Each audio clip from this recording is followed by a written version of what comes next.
This is Jedi Steve, part two, Yeah. Dr. Nick.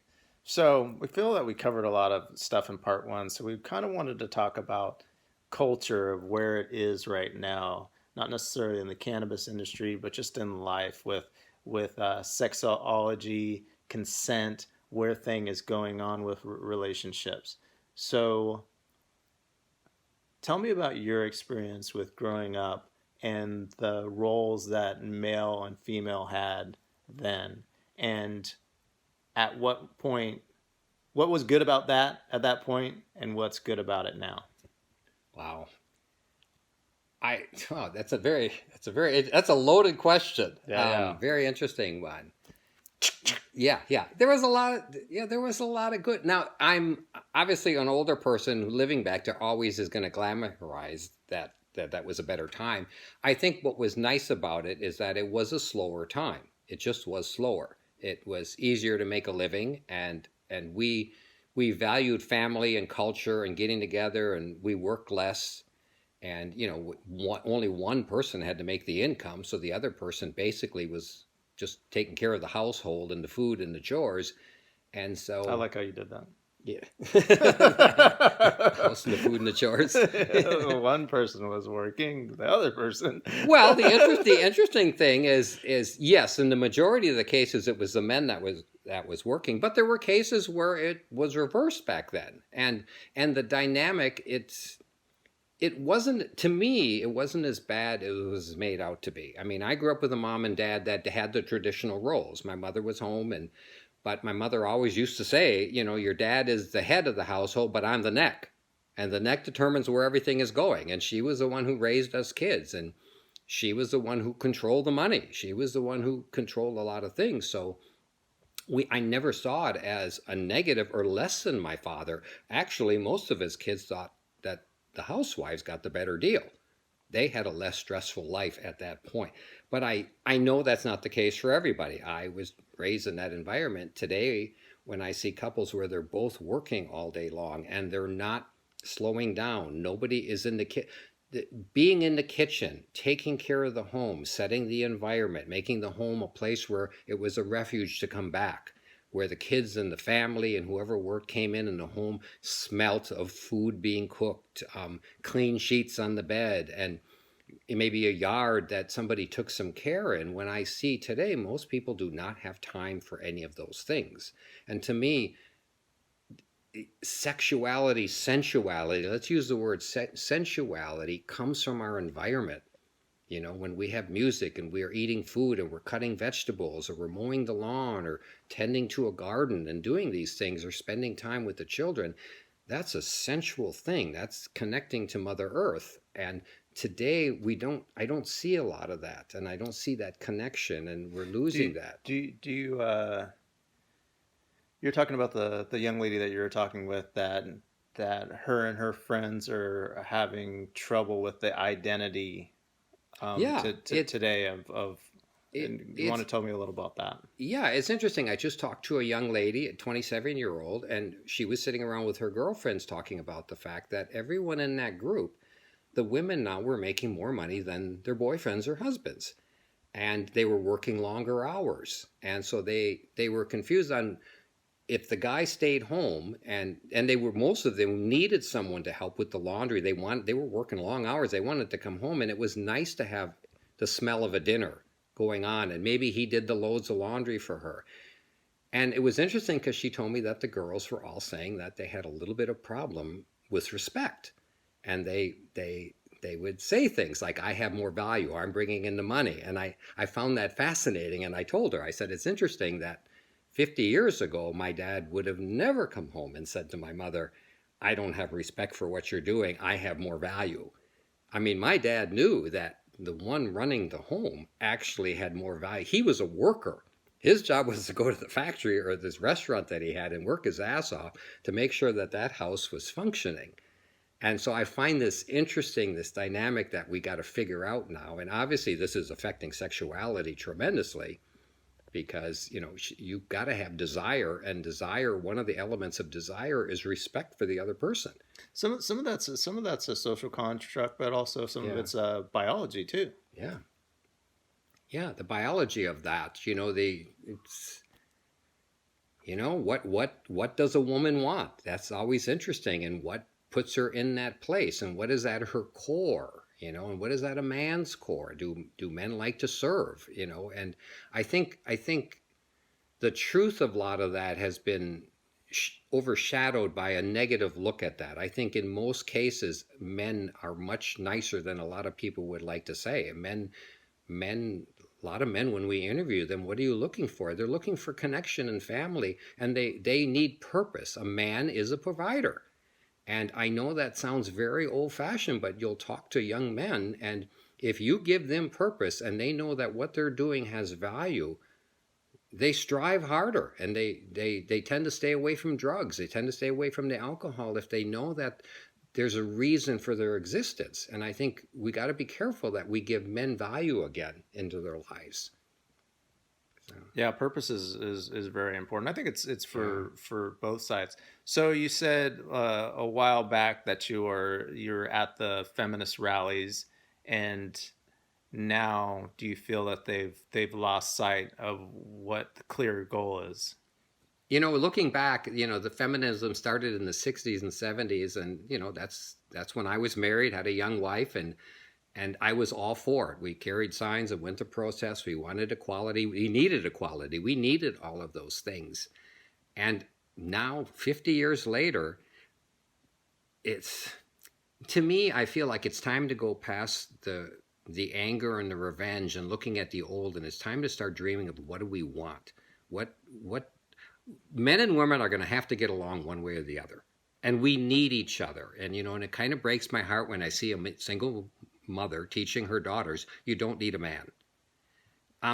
We all need each other. Men need women and women need men. We balance each other in a way that we've got to learn how to incorporate that back in. And I'm hoping that the next wave of feminism is about bringing men back at the plate in an equal place without anger and incorporating them. I mean, there's a lot of articles on the fact that a lot of the young boys are lost today, and they don't know what it is to be a man and how to grow up, and what do I provide? Will I ever have a relationship? Will I have a child?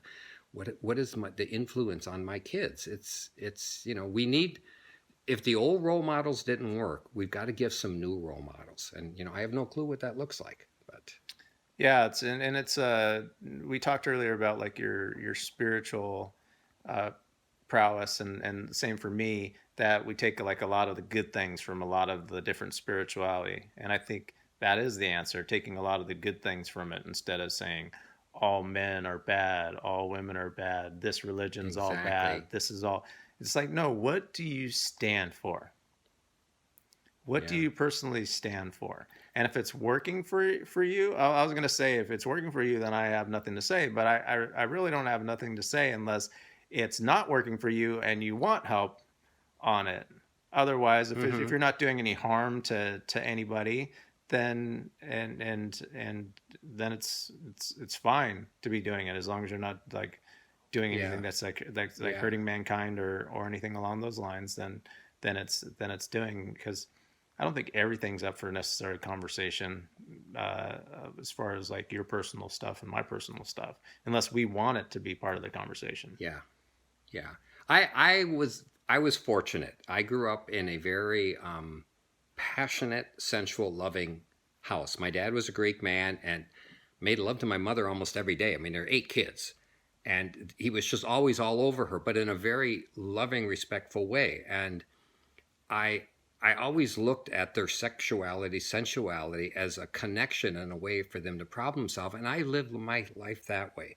To me, we're more animals than we are of our mind. We're of our body. We're about the food and the air and the earth. And really, really, the main reason we're here is to reproduce. And we have this sex drive that makes us need to, create union with the opposite sex or same sex, whatever your thing is. And the skill to do that, the skill to, in a way, to get yourself laid, to make yourself desirable, it isn't just about money and power. It's about being a good person. It's about learning how to relate. It's about communication. What do I want? What can I give? What can I make it a better thing on the outcome of that? to me, I think sexuality is important to teach us how to be better people. That's why I became a sexologist. I think that to give you your desire back, because a lot of people today, they get their heart broken, sex is complicated, and they go off, they take it off the plate. They go, I don't need to be sexual anymore. I'm going to make it about money, my career, my other stuff. I understand that. But I think you lose touch with the organic reason why we're here. And when I look at the environment and the destruction of the earth, and I see the correlation between people not being sexual and connecting, I think there's a correlation there. I really do. And I think the disrespect for the creatures on this planet, I think part of it is a disrespect for our own animal and our own desires, and to bring that desire back. And I really think that we're going to have to talk more about that. And yes, men have a sexual desire, and how do they look at women? Let's really look at that from a real place, and not say, well, this is wrong and you should turn that off. I don't know. I'm not so sure that I agree with that. I think that game, when done properly, is a beautiful game. And I think the courtship and the desire and the desires and the needs and the dance of human sexuality is the essence of life itself. I like seeing people play that. And when I hear that younger people are having a quarter less sex, and a lot of them are just saying, I'm asexual, I don't even want to look at that anymore, I don't know how I feel about that. Yeah, for sure. Yeah. What do you think causes something like that?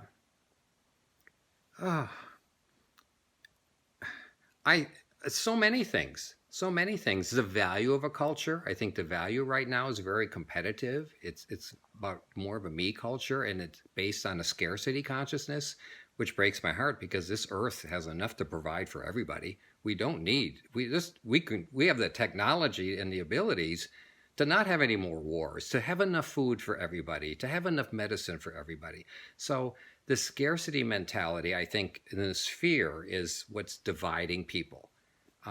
I think not having good role models, not talking about it, not having a social construct. I mean, I personally, I see myself as, I was raised a Christian. I have a lot of issues with Christianity. But the one thing that Christianity did is it put value on family. It put value on community. And so I threw all of that out, and then I'm realizing, well, then I'm going to have to create something outside of the church that had some of the pluses of the church. And I think all of us are starving for a meaning. And the meaning we're starving for is, what is community? What is family? What is love? How do we nurture one another? And we're looking for media for that, and social media it's just feeding the wrong thing right now. So I know I'm sounding like an older person reminiscing on the past. And like I said, the past wasn't all peachy keen and beautiful either. But I'd like to see more conversations that are based in science and fact on, okay, what does this new family look like? What does child rearing look like? And how do we be kinder to one another? Got it. So how do you feel about the council culture? It's troublesome for me, because I think communication and being a little hard on each other has a really big value. I grew up in a Greek restaurant, and the men would come in and sit around the coffee table, and we would have them arguing about everything. We had the different religions arguing, we had the different races arguing, and the men would argue, and they would learn. And at the end of the argument, they would give each other a hug or a handshake and say, see you tomorrow, and I had a great day. They learned how to debate and learn from a debate. And I think we've lost that art, and the cancel culture is not helping that, I think. I feel myself that I have to be so careful of what I say that I'm not saying anything anymore. And I'm trying my best to not allow that to happen to me, because I feel that my voice is important, and I want to be challenged, and I want to follow through with that conversation with people. And it's really hard when they're telling me, well, you can't say this, Nick, and you can't say that, and you're going to offend this person here, and you're going to offend that. And it's like, oh, this is complicated.